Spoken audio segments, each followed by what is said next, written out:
Hola, muy buenas noches y bienvenidos pues una cena más, una cita más en este templo de la gastronomía, este templo de la cultura que es el riojano siempre se lo decimos y es cierto, el riojano de ayer, el riojano de hoy y el riojano de seguro del futuro, de siempre. Y esta noche vamos a cerrar con Valeriano García Barredo. Muy buenas noches, Valeriano. Buenas noches, Federico. Que bueno, el riojano, por cierto, usted sabrá perfectamente que es un dibujo de Don Pablo. Que le voy a contar a usted de la cultura de Santander. Hecho para Víctor y compañía. Sí, que lo trajo al mar Manolo Arce, me parece, ¿no? Era un viaje que hicieron conjuntos. El riojano, ¿cuántas? Luego Manolo Arce lo tiene contado en sus memorias de una manera muy gráfica. Manolo Arce que cuenta, estuvo cenando hace tiempo con nosotros aquí, que cuenta todo. Cuenta todo. Todo o casi todo, ¿no? A estas alturas de la vida solemos contar muchas cosas, algunas hasta de las que no nos acordamos, con lo cual lógicamente podemos vestirlas muy bien. ¿Queda? No, bueno, no le voy a preguntar la edad, pero vamos, ¿es la de la generación usted, Manuel Arce?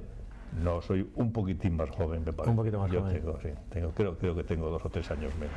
Pues tiene muy buen aspecto y se cuida, no sé, bueno, luego aquí ya miraremos algo porque estamos con Roberto Macho Quevedo, ya miraremos algo de cenar. Pero el riojano, qué cantidad, ¿no, Valeriano? Qué cantidad de historias, de cultura, de política, de farándula, de todo, ¿no? El riojano es un sitio mítico, ¿no?, de Santander. Bueno, este es Santander de nuestra generación, creo que no la comprenderíamos en el riojano. Yo recuerdo cuando empezábamos a mocear, la pandilla de amigos, que lo que veníamos era a tomar el clásico porrón. Comprábamos a la señora que estaba en la puerta unos cacahueses, nos tomábamos los cacahueses con el porrón, y había hasta la costumbre de que como pagaba el anteúltimo, pues había que saber exactamente dónde estaba la medida. Qué bueno.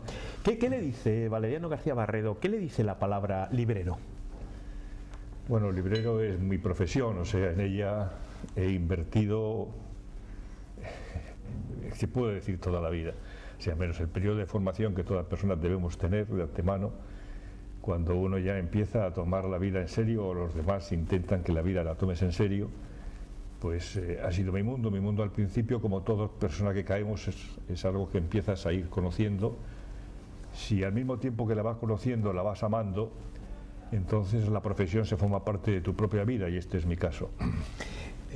Valeriano García Barredo, que es una referencia intelectual y cultural del Santander de siempre, insisto que de siempre, ya empieza a citar literariamente porque decía la vida en serio, como los versos de Jaime Gil de Viedma. Y editor. Bueno, editor es una consecuencia de la librería. Hay que tener en cuenta que en Santander la ciudad es mediana, más bien pequeña. La universidad no llegó hasta el año 70 prácticamente, en las primeras cosas, 75, cuando se van poblando un poquitín más, etcétera.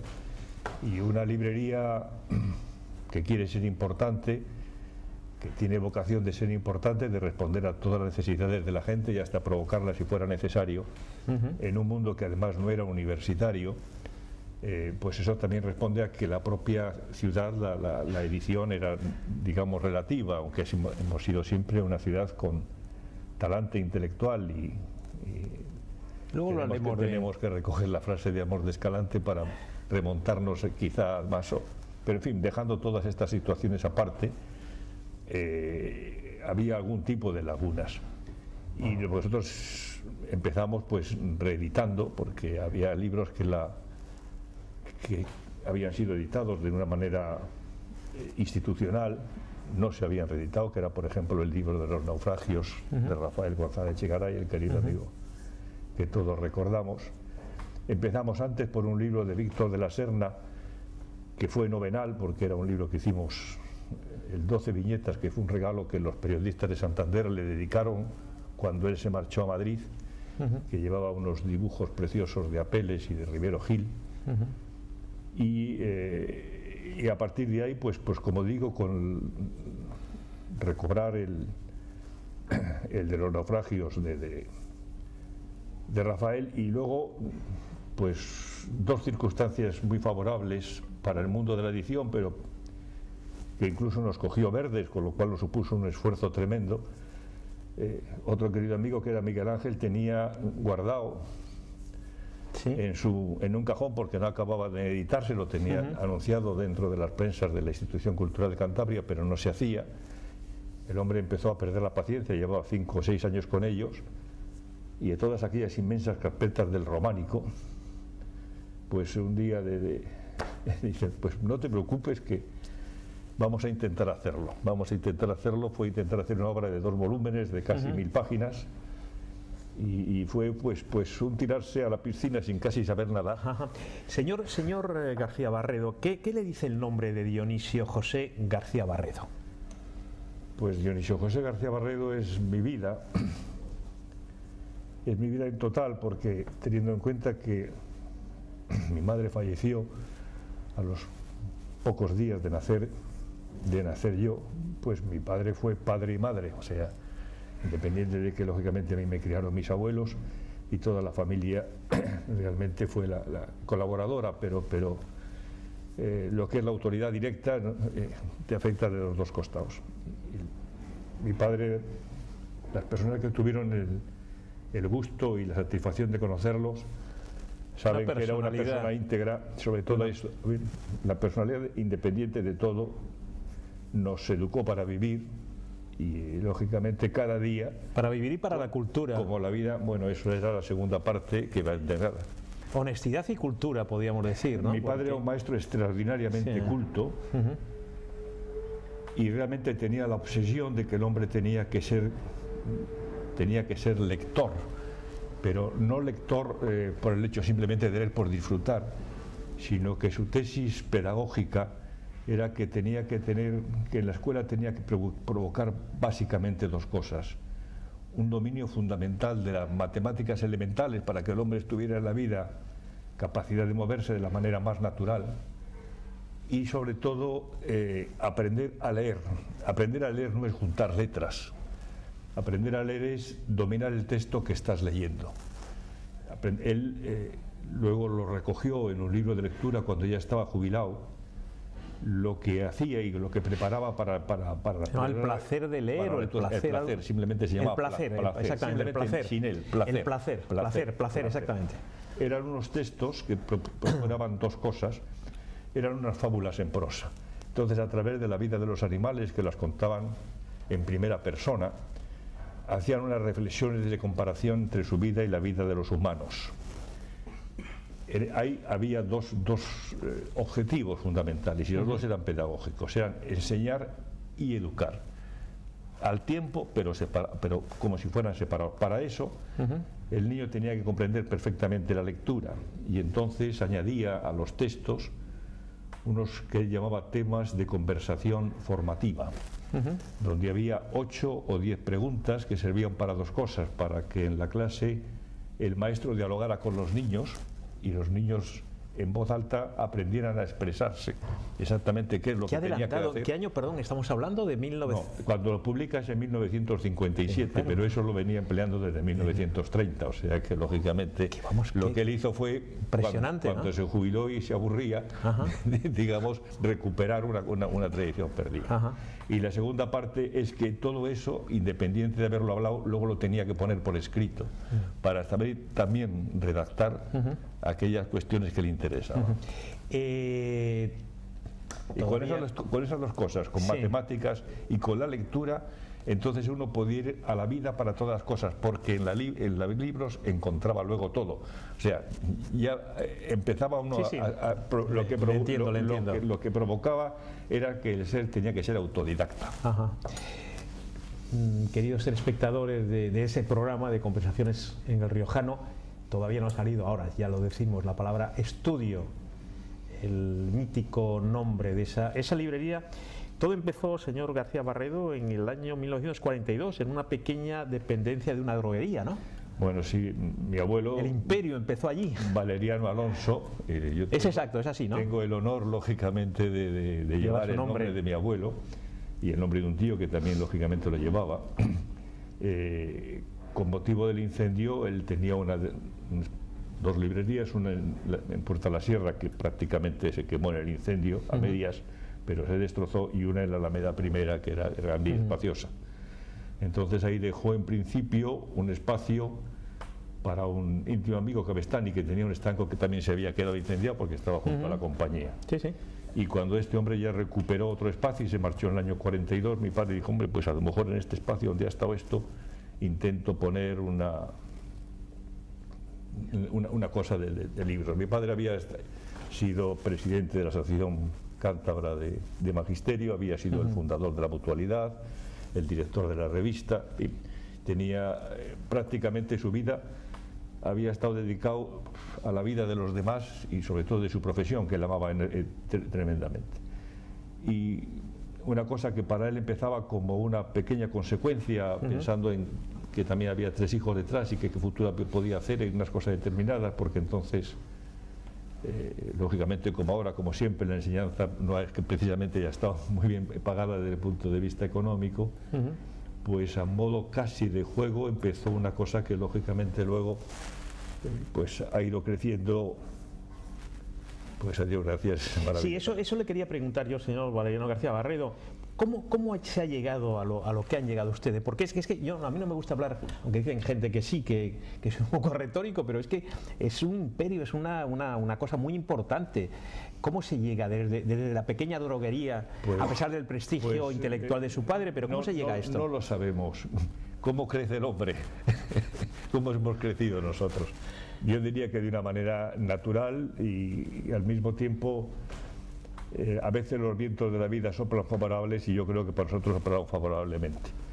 Lo que nosotros pusimos fue el amor a la profesión que estábamos ejercitando. Yo diría que de ese amor casi una pasión, y yo no sé si es que respondíamos a las necesidades de los demás o los demás respondían a nuestra exigencia, o yo creo que era un mutuo juego en que las dos partes más o menos se movían pues posiblemente con el mismo tanto por ciento. Y de manera sin forzar absolutamente nada, teníamos que ir creciendo porque se nos exigía cada vez más y lógicamente de ahí de empezar en un local de 32 metros cuadrados, pues hemos llegado al imperio. No es un imperio, es simplemente... Bueno, vamos a ver, nosotros pertenecemos también a una generación, y tú lo sabes perfectamente, no por mi edad, sino simplemente por el conocimiento, que desde el punto de vista de las convicciones, el trabajo tenía que provocar también el bien de los demás. O sea, nosotros, entre otras muchas cosas, si tú crecías, lo que tenía que hacer era crecer y dar trabajo. Creo que las dos cosas nos llenaban de satisfacción, no solamente por el hecho de que crecíamos, sino porque al crecer también, lógicamente, provocábamos lo que era el intentar repartir el bienestar entre los demás. Sí, sí. Y nosotros tuvimos la suerte, porque lógicamente éramos, bueno, mi padre falleció, mi padre lo montó para los hijos, mi padre no tenía, cuando falleció hay un artículo precioso de Francisco de Cubría que lo retrataba perfectamente y decía que mi padre, que no estaba nunca... ¿Cubría Mirapeix? Cubría padre. Ah, cubría padre. Cubría padre. Cubría padre, sí. Cubría padre. Bueno, los dos eran de Pámanes, los dos había muy poca diferencia de edad. Mi abuelo era el maestro de Pámanes, los dos habían compartido la bancada de la escuela y esa amistad de niños les llevó completamente hasta el final. Y Cubría decía que a veces mi padre no parecía librero porque nunca primeramente le vio detrás de un mostrador y segundo porque muchísimas veces le decía no compres eso, que eso no vale la pena, comprar otra cosa. Que ustedes han sido, bueno, libreros, tienen todo. Yo por decir algo, pues no sé, fueron el año 77 ya fueron libreros del año. Pero ¿cómo está aquí y ahora, en este momento, en 2000, en este mes tan complicado de febrero, digo por los aires tan malos, también la política, pero bueno, ¿cómo está el negocio de la librería, el negocio de la editorial? ¿Cómo está la situación? Hay dos crisis, o sea, las cosas, estamos dentro de una sociedad donde prácticamente cuando la marea sube, pues nos inunda a todos. Y cuando la marea baja, queda una enorme cantidad de playa. En este momento estamos en una inmensa cantidad de playa económica, porque todo el mundo sabemos lo que es la crisis afecta a todas las cosas por igual. Pero posiblemente el mundo, vamos a jugar por las estadísticas y por las situaciones, el mundo librero ha padecido inclusive la crisis de manera más fuerte que otro tipo de economías. por dos razones. Porque lamentablemente, solamente para una minoría el libro es un bien necesario. Para mucha gente el libro es... A pesar de esto que digan que es la Atenas, de aquello que decían tan retórico de la Atenas del norte, bueno, y todas aquellas, pero eso ya es una cosa, vainas, eso es una cosa local, Federico, y lo que yo estoy analizando es, sí, a nivel, es una generalidad. Y ¿se refiere también a la otra orilla, también de los países de habla hispana en general? Pues ocurre una cosa, la edición española creció de una manera tremenda y creció también la industria. Digo la industria porque España ha sido un país exportador, claro, desde el punto de vista de la impresión, porque a partir del año 60, sobre todo el 70, que es cuando también la exportación estuvo muy apoyada, las tiradas en España posiblemente eran exageradas, pero eran exageradas porque todo el sobrante se exportaba a América. Y al exportar a América se recibía un apoyo económico para la exportación, era el tiempo famoso de Matesa y todas sus consecuencias. Y entonces eso se hacía tiradas muy grandes y el tiempo, la evolución, incluso en la industria, lo digital, ha ido cambiando todo tipo de evoluciones. Y en este momento las ediciones son mucho más reducidas, mucho más cortas, hay mucho menos excedente. Y yo pienso que ese excedente, lógicamente, ha tenido también que repercutir en la industria americana, aunque como yo estoy jubilado ya hace 10 años, Federico, lamentablemente con los recuerdos a veces no se dibuja bien la actualidad. No, bueno, y yo tengo mucho miedo de hacer generalizaciones. Bien. No, es que con usted estaríamos hablando y además, bueno, ya se está llenando y no tenemos demasiado tiempo, aunque yo sí, que sea esto, aunque vamos a cenar, que sea un aperitivo y otro día también, otra noche estaremos. Pero, por ejemplo, una curiosidad, hablaba de ¿qué es lo último que ha publicado usted, por ejemplo? ¿O que va a publicar? Bueno, publicar me temo que una cosa muy cerca de lo que usted, bueno, es Valeriano García es uno de los miembros de lujo, porque obviamente el Ateneo de Santander tiene en este momento la Junta de Gobierno es de lujo, empezando por su presidente. Algunos no somos de lujo, pero hay personalidades de lujo, y Valeriano García Barredo es uno de ellos, y sé que van a publicar el libro, pero ¿cuál es el último que ha publicado? No hagan ustedes mucho caso de las palabras de los amigos, que a veces son interesadas. No, es verdad. En este caso es cierto, lo prometo. Independiente de esto, bueno, acabamos de hacer, o de presentar precisamente la semana pasada,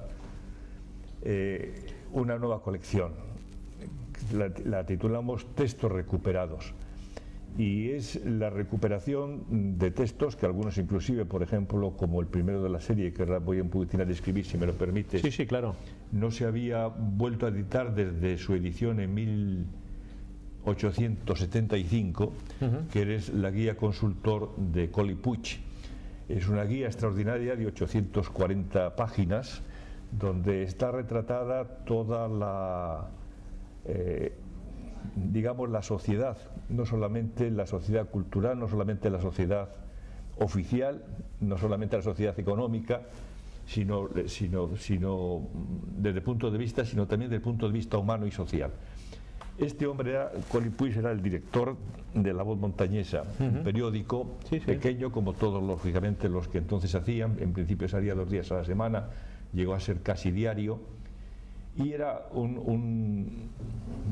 digamos que un intelectual, una consecuencia de la Ilustración, que prácticamente hizo lo que antes hizo el Madoz con colaboraciones, pero que en este caso el hombre tuvo que asumir de una manera casi personal, y lo dice en el prólogo, la manera de explicarlo, recibir la cantidad de información de tal manera que tuvo que rehacer inclusive las estadísticas, porque desde el año 60 no se habían hecho ninguna, y él publica 15 años después, y entonces explica qué tipo de tablas hace para poder actualizar los datos, y recoge todos los nombres de los que podían dedicarse a cuestión pública desde el punto de vista oficial, o sea, todo lo que era la administración, que podemos decir hoy, no solamente de Santander, sino de los 11 partidos judiciales, pero recoge también los nombres de todos los que se podían dedicar al comercio en cualquiera de sus ramas, dónde estaban, etcétera, etcétera. Qué interesante. De tal manera que cualquier persona, como